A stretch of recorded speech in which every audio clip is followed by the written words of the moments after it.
আছো, আমি তো তোমার ক্যাম্পাসে এসে গেছি। তুমি কোথায়? আনা তখন মিথ্যে কথা বলেছে।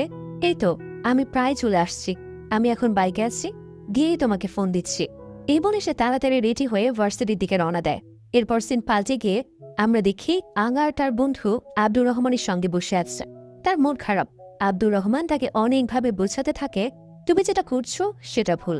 হারাম সম্পর্কে কোনো শান্তি নেই। দরকার হলে তুমি বিয়ে করো, কিন্তু হারাম সম্পর্ক থেকে বের হয়ে আসো।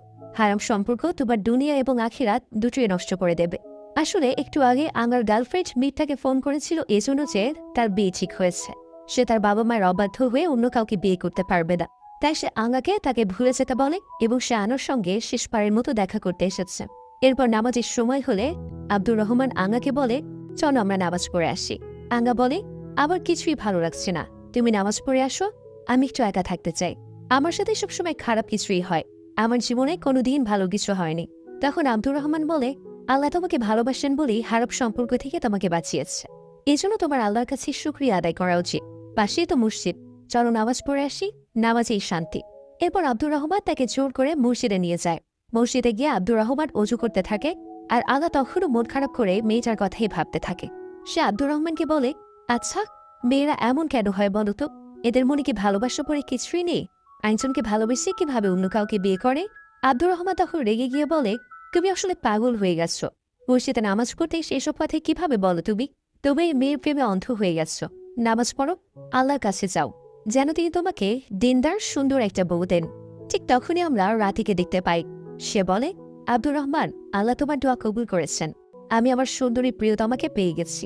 এই বলে আমার নামাজ বাদ দিয়ে দৌড়ে নাতির কাছে যায়। সে গিয়ে বলে, আমার নাম আঙ্গা, আমি ইউনিভার্সিটিতে 3rd ইয়ারে পড়ি। আমার সিজিপিএ 3.58। আমি কি তোমার সঙ্গে পরিচিত হতে পারি? তার এমন অদ্ভুত আচরণে রাতে হতবম্ব হয়ে যায়। সে বলে, তুমি কি সত্যি পুরুষ? তার এমন প্রশ্নে আঙ্গা চমকে যায়। রাতে বলে, যদি তুমি সত্যিকারের পুরুষ হতে, তাহলে নামাজ বাদ দিয়ে একজন অপরিচিত মেয়ের কাছে এসে পরিচিত হতে চাইতে না। তুমি আসলে পুরুষই না। আঙ্গা খুবই লজ্জা পায়।